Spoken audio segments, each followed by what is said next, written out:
Let's welcome in our good friend, Gerry McNamara, associate head coach of this team. And, Gerry, we'll get into the game. We'll talk basketball here in a moment. But to Paulie's point about the weekend, I wasn't at the dinner, but I mean, at the game. Didn't make the cut. I didn't make the cut, apparently. But it was, I thought the ceremony was very well done. The whole day, just in general, was very well done. I'm sure it was emotional for you and your fellow coaches. What was it like for you? I know you were coaching a game, but you were able to take it all in afterwards. Just your thoughts on Jim Boeheim Day as a whole. Yeah, I didn't realize kind of the severity of it until walking through the tunnel after we spoke to the team after the game, where I realized how many former players were there. I think that's when we were so kind of laser focused. I likened it later the evening at the dinner to the national championship ceremony, where I was so focused on beating Wake Forest. And we were so focused on trying to beat Notre Dame that, I didn't quite was able to grasp it until, all right, we got through that, thank God. And now let's go celebrate Coach. And when I walked out, Coach was standing right outside our locker room door. The messages were already playing on the message board, but I saw the row of former guys. And that's when it hit me like, man, this is pretty awesome. You saw guys from literally his Roosevelt Bowie, his first recruiting class, until, I think Tyus Battle, one of his most recent. So just a wonderful day celebrating a terrific person and a wonderful coach. And I'm thankful that we handled our end of the game, because I know Coach, and I bet you that was probably first on his agenda as well. I got one more for you on that. I was at that dinner, and I wish there was something that happened on that at that dinner that most people don't get to see. Is his kids were talking about him, and the people in the community were talking about the things he does. Like, everybody knows him as a basketball coach, but that dude, he's legitimately a dad and a guy who does everything for this community. To see him, like, no fan has seen him in Mickey Mouse ears, and we got the opportunity to see him and his kids, all wearing Mickey Mouse ears. Well, look at the success of them too. I think that speaks volumes of who he was as a father. Him and Julie, college graduates, never in trouble. Wonderful kids, no egos. I thought Sissy did an incredible job the other night. She was so well-spoken, funny. They're terrific kids. And I've been lucky, over all these years, you go from, being his player to now being on his staff and, interacting with them and our family.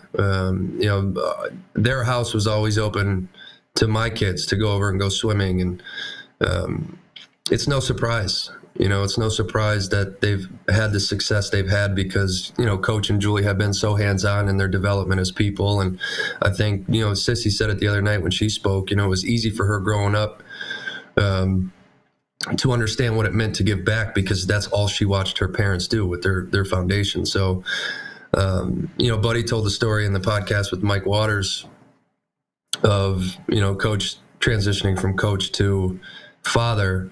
The night that we got the news in the ACC tournament that Buddy wasn't going to play against Duke.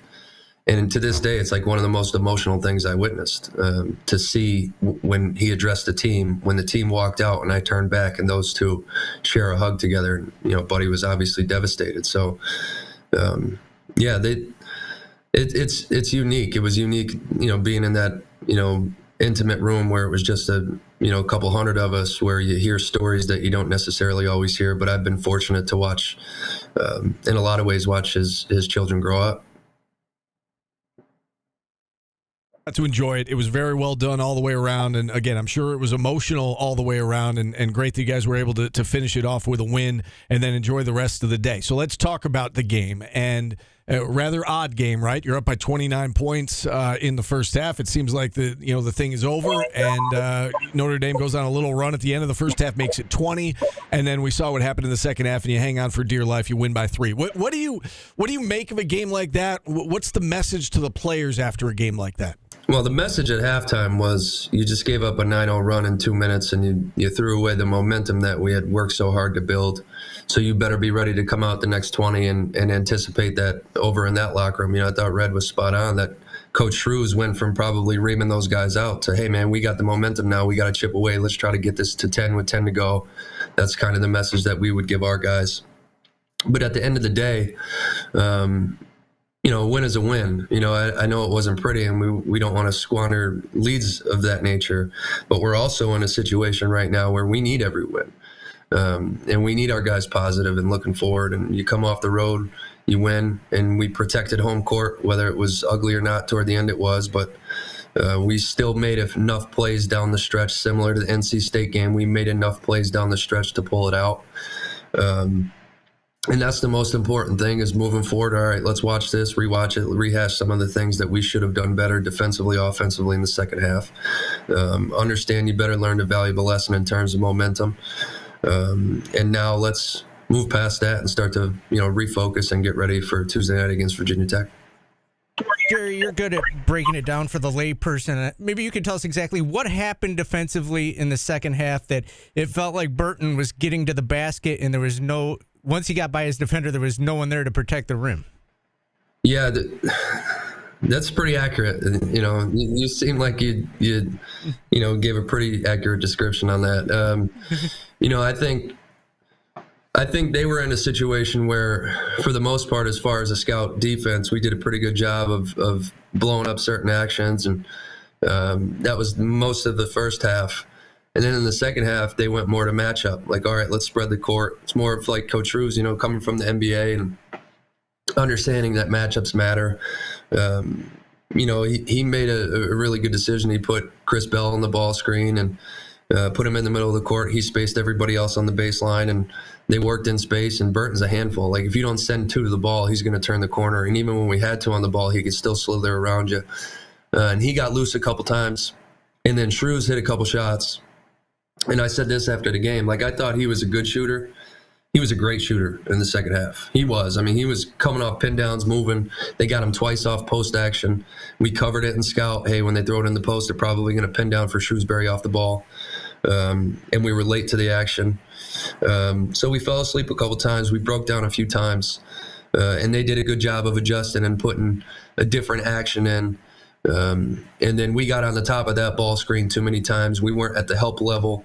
So when Burton turned the corner, we were a little bit above the ball. There's no way, if you're above him, that you're going to be able to get back in front of him.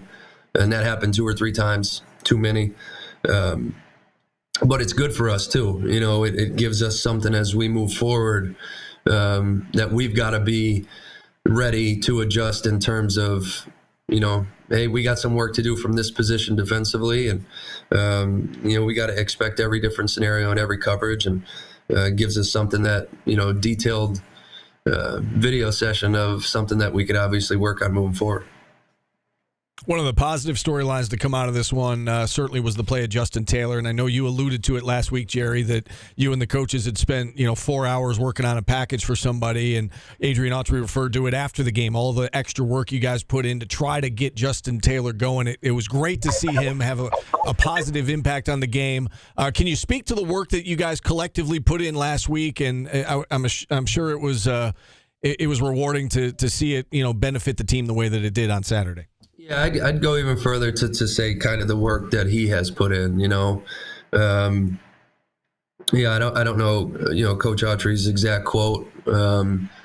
I do believe that he said he was an everyday guy, and I've been saying that about him from the start. He prepares to play and win. He's obviously hit a tough offensive stretch where he just doesn't feel comfortable around the 3-point line in terms of his shot going in, and sometimes that can get mental. When you go in stretches of 3, 4, 5 games where you just can't knock them down like you're accustomed to. So he's got to be able to generate certain areas of offense in different spots. We're obviously going to put in some wrinkles. We have as we've moved forward in our offensive schemes, and JT, we've seen him from the Carolina game to the NC State game where he's been a driver as well. I think that's good for him. I'd still like to see him stop picking up. He and I have had this conversation. It's like 100 times. He's got to continue to go when he goes off his second dribble left, or take the third dribble to stop himself. Too many times he goes hard left, picks his dribble up, and now he's off balance, fading over his left shoulder. He's too strong and physical of a body, and he's worked too hard on his body, to give up physical ground. But I'm happy for him. I mean, you look at two of the backdoor cuts, I think he finished 2-and-1s. Chris made a great delivery off a little flex action on the baseline, and he was able to power up and finish and one. But he continues to impact the game defensively where he knows our coverages. He can defend out of position, and he's physical enough to guard these guys in the post, but he's agile enough, to make people work on the perimeter. So I'm just happy for him. Hopefully it's a step in the right direction. I thought even in North Carolina, NC State game, he played well. He just didn't score. So just the fact that the ball went in, you hit double figures, and moving forward, hopefully it's a big juice bump for him. He gets going again and feels confident, and the juices get going, and feel more comfortable when you're on the court. We just had a caller ask us, Gerry, about Chris Bell and his ability to shoot the ball off his screens, and will you run plays for him off his screens? And to the average fan, it looks like he's just standing in the corner doing nothing. But to the average fan, that he's standing in the corner doing nothing. He was standing in the corner getting passes for threes, if I recall, in the first half of NC State.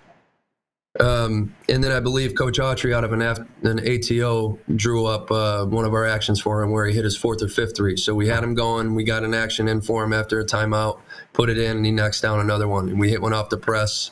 And we ran 3 or 4 actions for him in the second half, and they did a good job on him. I think the biggest thing with Chris, he's as good of a spot-up shooter really as anybody. Like, of all the guys that have been here, including myself, Buddy, Cole Swider, these guys, I mean, he's a terrific shooter. Is he necessarily a fly off a pen down, turn and curl elite shooter yet? I wouldn't put him in that category, but you can still run the actions for him because he can, if he gets any sort of, we've got to do a better job when we run these actions of screening for him, which we've talked about.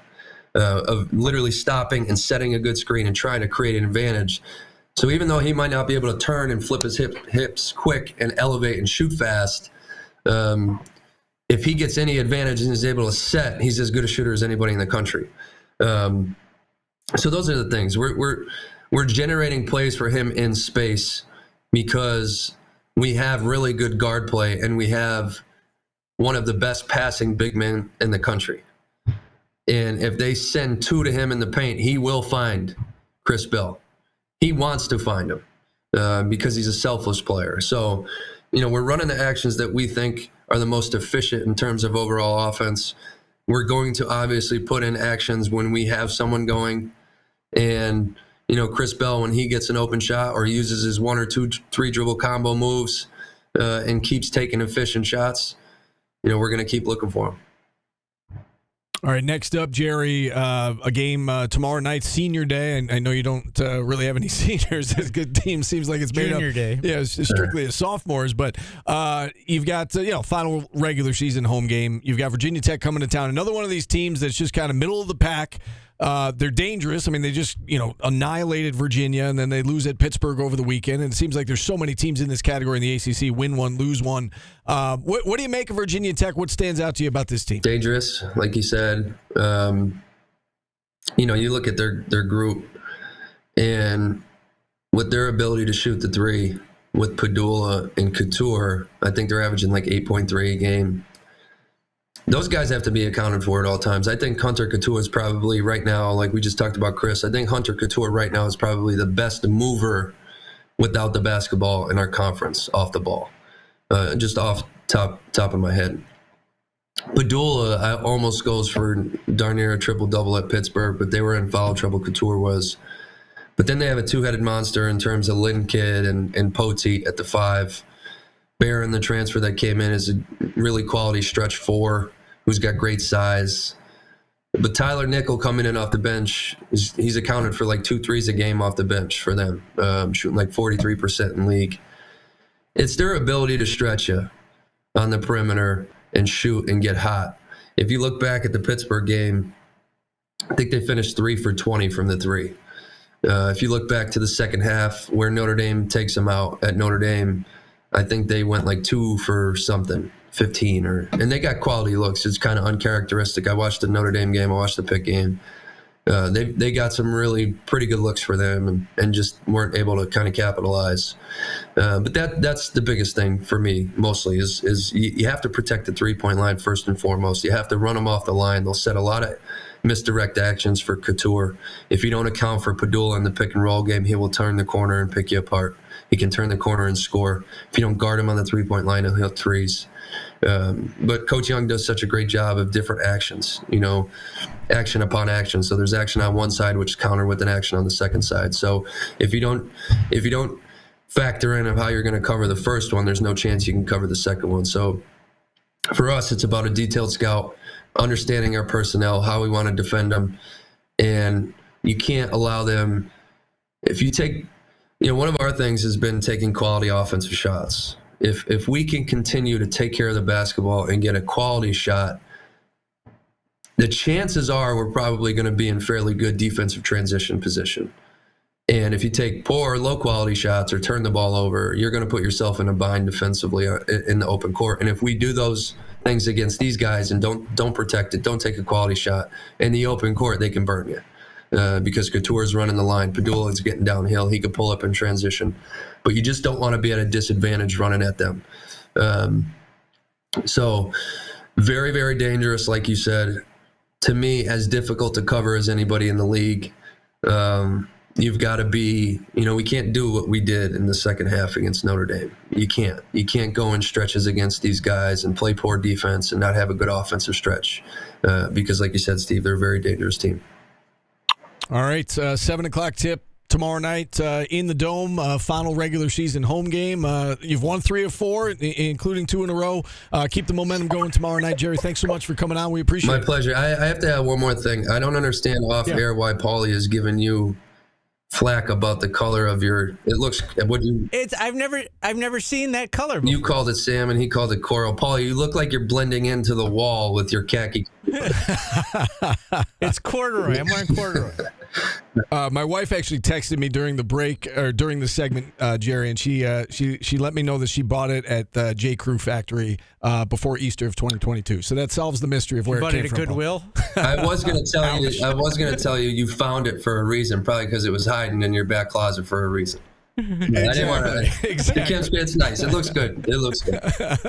I appreciate it, Gerry. All right, be well. Associate head coach Gerry McNamara joining us here. And Gerry talked about Virginia Tech scoring. You remember last year at Virginia Tech, they played against the zone as good as anybody I've ever seen. They dismantled the zone last year. So I don't know if we'll see. Hunter Couture was 6 of 10 from 3-point land last year. Hunter Couture, by the way, 6th in the ACC right now in threes per game. Number 5 is one Chris Bell. Number 4 is one Joe Girard. Stinks. DJ Horn 3, RJ Davis 2. Blake Hinson of all players, number 1 in the conference in 3-pointers per game. I looked at this I was like, you remember last year they beat them? The fact that it was 85. I thought it was worse than that. I thought that they did such a good job against the zone last year that I thought the Syracuse lost by more than 15. But yeah, they can pick you apart if they're humming.